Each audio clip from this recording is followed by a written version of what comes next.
मौला हो जाता है। आप लोगों ने सुन रखा होगा ना, अभी कुछ क्षण मैंने योगी मोदी जी का नाम लिया था, फिर लेना पड़ा। आजकल लोग गैया के साथ बछड़ा होता है ना, उसको छोड़ देते हैं और छोड़ देते हैं ना, तो सभी लोग ना योगी और मोदी जी को गाली देते हैं कि गुरु जी योगी मोदी का ये है, और सब फसल ना बर्बाद कर देता है। इसी तरह किस तरह मस्त मौला हो गया गुरु जी, जहाँ मन करे तहाँ चढ़ता है, जहाँ मन करे तहाँ खड़ा होता है, जहाँ मन करता है तहाँ सोता है। ये भी आश्रम पहुंच गया। आश्रम में क्या है, भंडारा चला बंद नहीं होता है, जब मन करता है तब खाता है, जब मन करता है तब खाता है। लेकिन हाँ, आश्रम का भी कुछ नियम है। क्या है नियम? महीने में ना 2 दिन एकादशी होती है, ये जाने रहिए। उस दिन भोजन नहीं बनता है, न भंडारा होता है। एकादशी का समय आया, उस दिन भोजन ही नहीं बना। 1 घंटा देखा, 2 घंटा देखा, 3 घंटे देखा। अब उस जो बालक था ना चक्कर में पड़ जाता कि आखिर मामला क्या है। अभी तक तो मैंने मस्त मौला के रूप में खूब भोजन किया, खूब सोया, हरि भजन किया कि नहीं किया मुझे याद नहीं है। लेकिन आज का जो है आज कुछ हो ही नहीं रहा है। गुरु जी के पास दौड़कर भागते हुए कहा था, इमाम गुरु जी प्राण चले जाएंगे। आपने कहा था ना कि भोजन करना, सोना, भजन करना। गुरु जी आज भोजन में नहीं बन रहा है। गुरु जी आज भोजन नहीं बन रहा है, क्या करूं? गुरु जी समझ जाते हैं, लगता है एकादशी है। कहे हम लोग क्या ना एकादशी के दिन भोजन नहीं बनता, फलहार पे रहते हैं लोग। कहे गुरु जी हम तो मर जाएंगे आज, मुझे बचाइए। कहे एक काम तुम करना पड़ेगा तुमको। कहे क्या?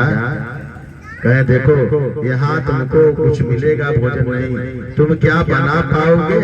कहा गुरु जी बना तो नहीं पाऊंगा, लेकिन पेटवा के लिए करना पड़ेगा। कहे तो क्या? कहे बना पाओगे? कहे हाँ बना ही लूंगा गुरु जी, अब तो जान जा रही है तो बनाऊंगा ही। कहे तो क्या करना पड़ेगा? कहे भोजन का सामान तुमको मैं दे देता हूँ और तुम उसको बनाओ, थकाओ, खाओ, लेकिन एक काम करना पड़ेगा। कहे क्या? बिना भोग लगाए मत खाना, नहीं तो फिर वह भोजन भगवान स्वीकार नहीं करेंगे। हम लोग भी ना अपने भोजन को भोग लगा कर ही खाते हैं। हो सकता है आप लोग भी खाते हैं। मारा जाता है और नदी किनारे जाता है, स्नान ध्यान करता है, वही कंडा उंडा जलाता है। भोजन बनाने नहीं आता है, कहीं लिट्टी ही बनाऊंगा, खा ही लूंगा, ये कहीं कहीं की तो बात है। बनता है लिट्टी बेचारा बड़ा प्रेम से ढंग से बनाता है, और जैसे ही ना खाने बैठता है तो गुरु जी की बात याद आ जाती है कि गुरु जी ने कहा था भोग लगाना, तो कुछ भी इसको याद नहीं था, क्योंकि वह तो कभी भोग लगाया ही नहीं था। तो उसके दिमाग में एक युक्ति आती है कि भगवान ने कहा था भोग लगाओ, तो भोग लगा देता हूँ। तो क्या कहता है? भगवान राम का नाम लेता है, और कैसे लेता है? कहता है राजा राम आइए, प्रभु राम आइए, बोलिएगा मेरे भोजन का भोग लगाइए। राजा राम आइए, प्रभु राम आइए, मेरे भोजन का भोग लगाइए। चक्कर में पड़ जाता है कि भगवान आ क्यों नहीं रहे हैं। लगता है ना कि लिट्टिया बना है, मैं लगता मरी जाऊंगा, लेकिन गुरु जी कहे हैं कि अगर तुम भोग लगा के नहीं खाओगे ना तो समझ लेना अगली बार मिलेगा नहीं, क्योंकि महीने में 2 बार एकादशी आती है। कहता है एक बार और देखते हैं, और एक बार देखूंगा, अगर 3 बार नहीं आते हैं तो देखा जाएगा। फिर कहता है राजा राम आइए, प्रभु राम आइए, मेरे भोजन का भोग लगाइए। इस बार भी भगवान नहीं आते। अब एकदम वो थाली हटा के नीचे रख लीजिए, इसको ऊपर रख लीजिए। लगता है ना प्राण मेरा चला ही जाएगा, लेकिन एक बार कहता है ना, तेलिया का 3 बार कहा गया है कि भगवान को भी बुलाओ ना, तो कम से कम 3 बार तो ही करो। हमारे क्या कोई भी संस्कार ना जैसे अगर प्रारंभ होता है तो 3 बार आचरण करा जाता है। आप ध्यान से भी देखे होंगे, अगर कथा पुराण सुनेंगे तो क्या कहते हैं, बोलिए ओम केशवाय नमः, ओम नारायणाय नमः, ओम माधवाय नमः, यानी 3 बार जरूर करिए। क्यों कहते हैं? क्योंकि कोई भी गांठ अगर एक बार बांधते हैं ना तो हो सकता है छूट जाए, दूसरी बार भी बांधे तो छूट जाए, लेकिन तीसरी बार बांधी है ना तो इसको कोई छुड़ा नहीं सकता है। क्योंकि जो यह पूजा या कोई भी चीज आप करने जा रहे हैं ना, तो ये जीवन का उद्धार करने के लिए हमारे आपके पास की बातें नहीं है। जो भी बन रखा है या बना रखा है उस नियम का सिर्फ हम लोग पालन करते हैं। और वही होता है जब तीसरी बार में कहता है राजा राम आइए, प्रभु राम आइए, मेरे भोजन का भोग लगाइए। चक्कर में पड़ जाता है, राम को बुलाया, राम की सीता मैया भी चली जाती है। लिट्टिया चाटो बनाया था, कहता है मैंने तो राम को ही बुलाया, ये सीता मैया कहाँ से आ गई? कहा ठीक है, अच्छा कोई बात नहीं, दूध लिट्टिया बचने करेगी, नहीं मरूंगा, 10 दिन जीऊंगा। गुरुजी ने कहा था भोग लगाने के लिए, भोग लगा दिए, भगवान आ गए। चक्कर में पड़ जाता है, भगवान को परोसता है, बड़ा ही प्रेम से राम और सीता खाते हैं। हाथ जोड़ के खड़ा हो जाता है प्रभु, और कह नहीं, 2 लिट्टी वो भी ग्रहण करता है और आश्रम की तरह लौट जाता है। 10 दिन फिर उसे मस्त मौला की तरह भोजन करता है, भंडारे का खूब खाता सूखा। अरे भजन करता है कि नहीं करता है याद ही नहीं आता है। फिर प्रभु की माया देखिए, एकादशी आता है, इस बार जाना रहता है। गुरुजी जाऊं?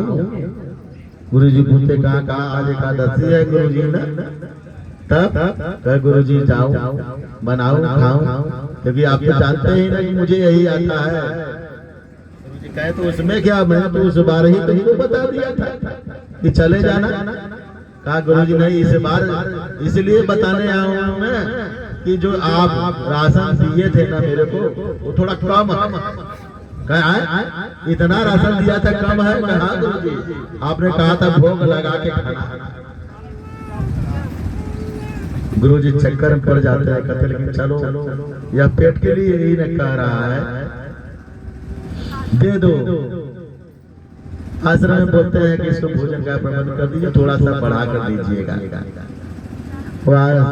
फिर आश्रम से भोजन को लेकर नदी किनारे जाता है, स्नान ध्यान करता है। और इस बार 6 लिट्टी बनाता है। कहा 2 लिट्टी राम और सीता मैया खा लेंगे, 4 लिट्टी में मेरा पेट भर जाएगा। लिट्टी बन जाती है और फिर जैसे ही खाने के चक्कर में बढ़ता है, गुरुजी की बातें आ जाती है। कहते हैं गुरुजी की भोग लगा के खाना, भोग लगाए बिना मत खाना। हाथ जोड़ के फिर भगवान का स्मरण करता है। क्या कहता है? राजा राम आइए, प्रभु राम आइए, मेरे भोजन का भोग लगाइए। एक बार कहता है, इस बार दूसरे बार में ही बुलाने पे आ जाते हैं भगवान। और क्या देखता है कि राम जी तो आए, सीता मैया भी जाए, एक भैया को भी लाए। कौन से भैया को? लक्ष्मण भैया को। कहा लगता है ना कि आज भी मर जाऊंगा, लेकिन कहता है ठीक है कोई बात नहीं, इस बार 6 लिट्टी बनाया हूँ तो एक लिट्टी लोगों को दे दूंगा, 3 तो लिट्टी बचेगी। पिछले बार कुछ कम खाया था, इस बार 3 लिट्टी से काम चला लूंगा। खाता है, फिर आश्रम चला जाता है और 10 दिन तक फिर भंडारे में खाता है। फिर समय आता है, एकादशी तिथि आती है। और फिर गुरु जी के पास भागे भागे जाता है, गुरु जी का भी वंदन करता है, हाथ जोड़ता है, गुरु जी जाऊं? तो गुरु जी ने कहा क्यों बार बार पूछता है, हर बार तू 11वें दिन आ जाता है मेरे पास। कहा गुरु जी इसलिए ना, इस बार फिर एक लोग बढ़ गए। अब तो गुरु जी चक्कर में पड़ जाता है कि ये हो न हो, हमको ना झूठ बोल कर ले जाता है और अभी धंधा कर लिया है क्या, मेरे राशन को बेच देता है। इस बार गुरु जी कहते हैं ठीक है दे दो ना, लेकिन आश्रम के साथ इसके साथ एक विद्यार्थी भी भेज दो, देखो ये क्या करता है, ये क्या करता है। लेकिन वो वास्तव में सत्य था, वो कुछ नहीं करता था, वो भगवान का जिस तरह से गुरु जी ने बताया था नहीं कुछ जानता था मंत्रों को, लेकिन भोग लगाता था और भगवान का भजन कीर्तन करता था। वही होता है। और फिर राशन लेके जाता है, स्नान करता है, ध्यान करता है और इस बार में 8 लिट्टी बनाता है। विचार करिए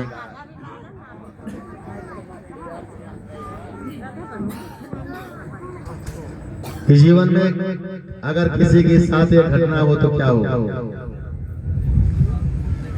और इस बार गुरु जी विद्यार्थी को भी लगा रखे थे, तो इस बार भी वह स्नान ध्यान करके लिट्टी को बनाता है, 8 लिट्टी बनाता है। और इस बार भी जब लिट्टी खाने चिकन पड़ता है तो याद आ जाती है, फिर वही कहता है राजा राम आइए, प्रभु राम आइए, मेरे भोजन का भोग लगाइए। और इस बार पहले बार में भगवान आ जाते, कहते अच्छा 3 बार बुलाओ तो 1 बार आओ, जब ज्यादा लोग को लेके आना रहता है कई बार में आ जाते हैं। अच्छा कोई बात नहीं, ठीक है लिट्टी तो मैं बनाए रहता हूँ। लेकिन इस बार क्या करते हैं, इस बार राम जी, सीता जी, लक्ष्मण जी, भरत, शत्रुघ्न भी आ जाते हैं, चारों भाई सब लोग आ जाते हैं। अब तो चक्कर में पड़ता है, कहा है भगवान, फिर ये भगवान जी मानते नहीं है, हर बार कुछ न कुछ करते हैं। कहता ठीक है कोई बात नहीं, 4 भाई और मैया सीता 5 लोग हैं, ठीक है 8 लिट्टी बनाया। पिछली बार में 3 लिट्टी खाया था, इस बार में 3 लिट्टी से धारण करूंगा। और वही होता है, 5 लिट्टी भगवान को खिलाता है, अपने 3 लिट्टी खाता है, चला जाता है। फिर वही प्रक्रिया दोहराई जाती है, 10 दिन बीतता है, एकादशी की तिथि आती है, फिर गुरु जी के पास जाता है। और इस बार कहता है गुरु जी हमको ये झोला चपोली मत दीजिए, हमको ड्रम में दीजिए।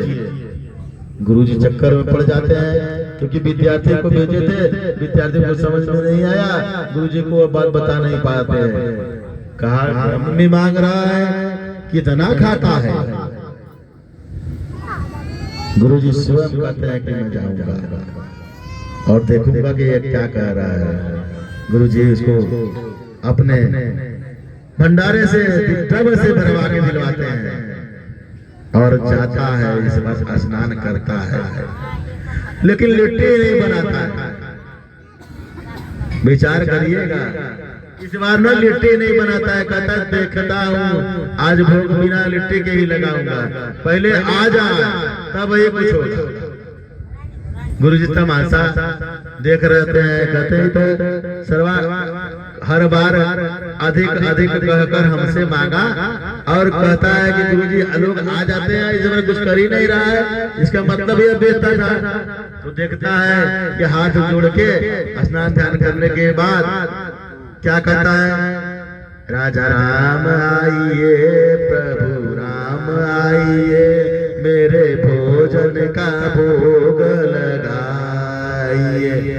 1 बार बोलता है, 2 बार बोलता है, 3 बार बोलता है, क्योंकि गुरु जी भी साथ में थे ना। अब भगवान आए तो कैसे आए,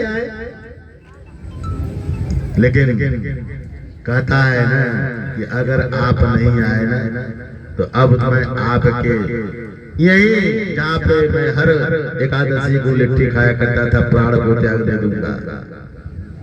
और जैसे ही अपना सर पटकने वाला रहता है, भगवान आ जाते हैं, लेकिन गुरु जी को दिखाई नहीं देते हैं।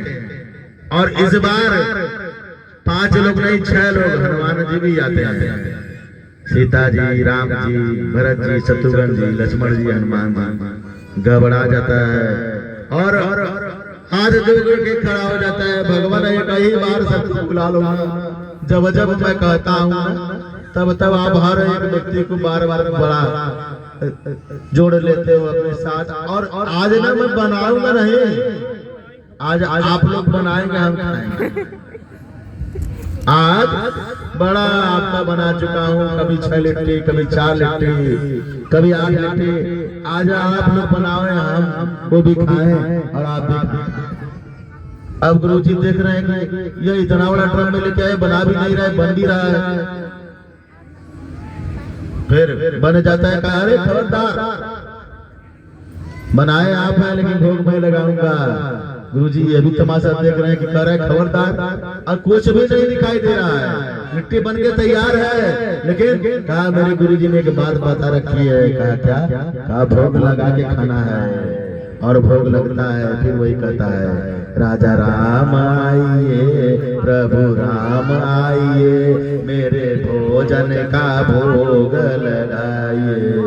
और इस बार में 10 लिट्टी बनती है, जिसमें 6 लिट्टी सभी लोग प्रेम पूर्वक खाते हैं, 4 लिट्टी यह खाता है। लेकिन गुरु जी को कुछ दिखाई नहीं देता कि कैसे बनी, कौन बनाया, लेकिन 4 लिट्टी दिखाई देता है कि इसको मिला। गुरुजी चक्कर में पड़ जाते हैं। गुरुजी कहते हैं तुम झूठ बोलता है, तुम किसी से ना बनवाया है। अब उसने तो कभी जाना ही नहीं।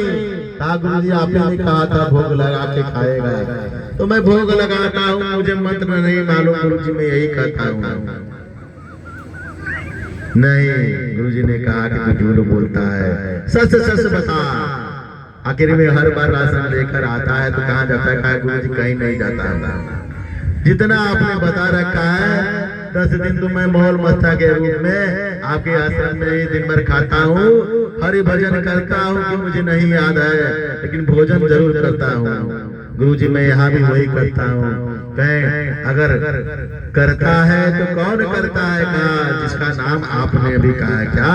राजा राम आइए, प्रभु राम आइए, मेरे भोजन का भोग लगाइए। अब इस बार वह गुरुजी ना आग बबूला हो जाते हैं और गुस्सा आ जाते हैं कि एकदम से पगला गया है। मैं इतने दिन से इस आश्रम का संत हूँ, मैं इतने दिन तक इस आश्रम का संत हूँ, आज तक मैंने राम को नहीं देखा है। तुम कह रहे हो कि राम, सीता, लक्ष्मण, भरत, शत्रुघ्न, हनुमान भी आते।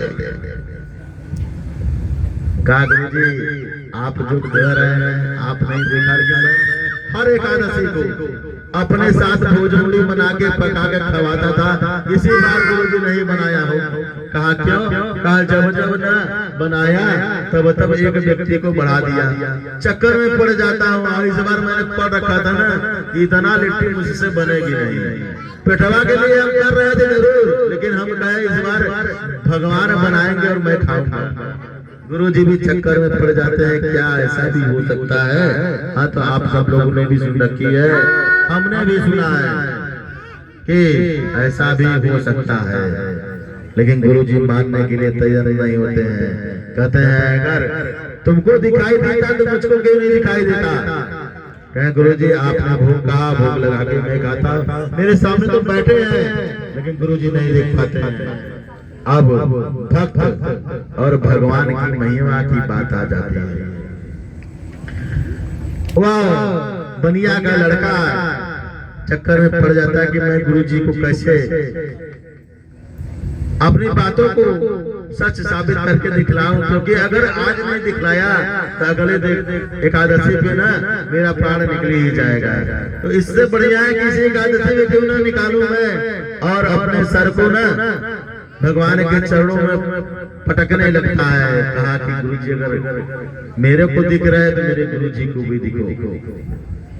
वही होता है भगवान, यानी सीता मैया, राम भगवान, लक्ष्मण, भरत, शत्रुघ्न और हनुमान जी बैठे हुए दिखाई देते हैं, लिट्टी खाते हुए दिखाई देते हैं। वह गुरुजी के आश्रम, वह बनिया के लड़के के चरणों पे गिर जाता है। जीवन का अगर आपको ना सत्य की महिमा को जानना है तो किसी भक्त का अवमानना मत करिए। अगर वह कहता है कि गुरुजी मुझे इतना राशन चाहिए, तो वो गलत थोड़े न कहता है, क्योंकि वह बेचना रहता तो आपके घर थोड़े ना आता, बेचकर कहीं और जाता, कहीं और मांगता। लेकिन फिर उस आसान 10 दिन के बाद एकादशी आती है तो फिर आपके पास भाग के आता है और बताता है गुरुजी ने कहा पूरा जीवन मैंने लगा दिया लेकिन कभी राम का दर्शन नहीं हुआ, आज मैं तुम्हारे साथ जीवन लगा दिया तो सबका दर्शन हो गया। बोलिए श्री राम भगवान की जय। आइए, बड़ा ही मधुर संबंध के रूप में राजा परीक्षित की जिज्ञासा आ जाती है कि प्रभु मैंने सुन रखा है कि रुक्मिणी विवाह हुआ था। सुखदेव जी महाराज बताते हैं कि हाँ कहा, लेकिन उसमें मैंने एक बात भी सुन रखा था। सुखदेव जी महाराज जी पूछते हैं क्या कहा? वह विवाह जो हुआ था बड़ा ही विचित्र ढंग से हुआ था, हमको कृपा करके ना विस्तार से बतलाइए। सुखदेव महाराज राजा परीक्षित से बताते हैं कि पहला विवाह ना विदर्भ देश के राजा रुक्मिणी से कन्हैया का हुआ था।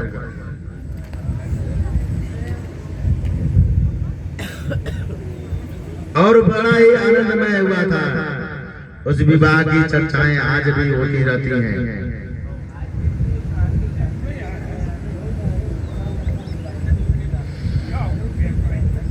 भगवान भीष्म सुता रुक्मिणी रुचिराणाम राक्षसेन विधानेन उपेक्षितम। गोविंद से कहता है कि यह विवाह कैसा विचित्र ढंग से हुआ है, प्रभुवर मुझे विस्तार से बताएं आप।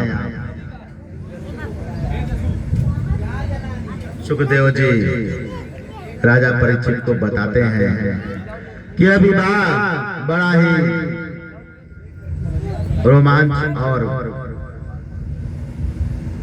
जो भी सुनता है वह आश्चर्यचकित में रह जाता है।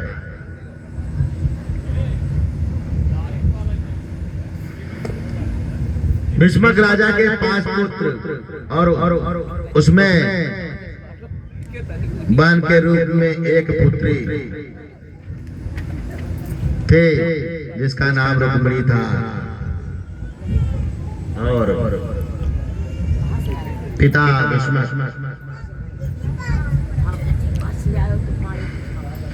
अपनी बेटी उन 5 पुत्रों से चर्चा करने के लिए कहते हैं कि अब तेरी बहन यानी मेरी बेटी ना विवाह के योग्य हो चुकी है, क्यों ना इसका विवाह कर दिया जाए।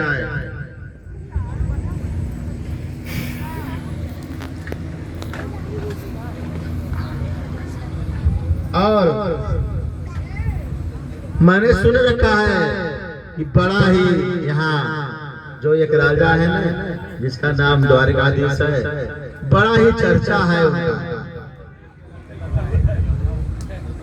मैं उनसे विवाह सोच रहा हूं, क्या मैं अपने संतरी को बेचकर वहां रिश्ता का निमंत्रण दे दो।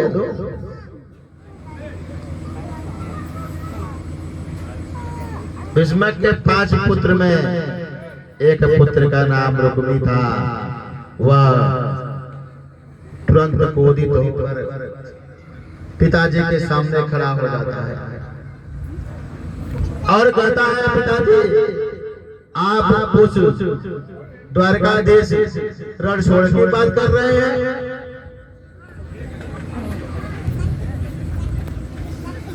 वो रण छोड़ है, वह माता चोर है, वह गोपियों को सताने वाला चोर है। मेरी बहन की शादी ना उससे नहीं होगा। और अब ना आप हटिया गए हैं, 5 भाई मिलकर ना अपने पिता को इस तरह कहते हैं। विचार करिएगा, पिता भी मान जाता है, कहता है ठीक है मैं सठिया गया हूँ, कोई बात नहीं, मेरा तो जीवन हो चुका है, तुम 5 भाई हो, तुम लोग को रिश्ता जिससे रखना है ना उससे रखो, तुम लोग को जिससे रिश्ता है रखो, लेकिन एक बात ध्यान देना, जो मेरी पुत्री है ना उसका विवाह बहुत ही अच्छे ढंग से होना चाहिए, कहीं गलत दिशा में न हो।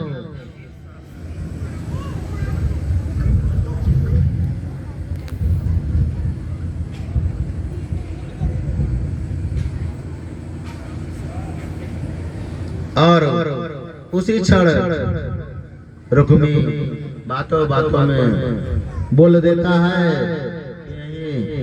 मैं परसों एक राजा को बुलवाता हूँ जिसका नाम शिशुपाल है, उससे मैंने बात कर रखी है और वही मेरी बहन रुक्मी का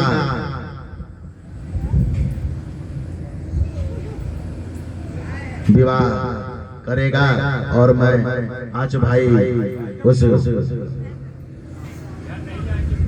शिशुपाल से शादी कर लूंगा। इधर जब बात रुक्मिणी के पास पहुंचती है, रुक्मिणी रुदन हो जाती है और रोने लगती है कि मैंने तो सिर्फ एक ही देखा। क्या देखा? उस द्वारकाधीश कन्हैया को देखा। चाहे कुछ भी हो जाए मैं कन्हैया से ही विवाह करूंगी, और रोते हुए अपने भाभी के पास चली जाती है।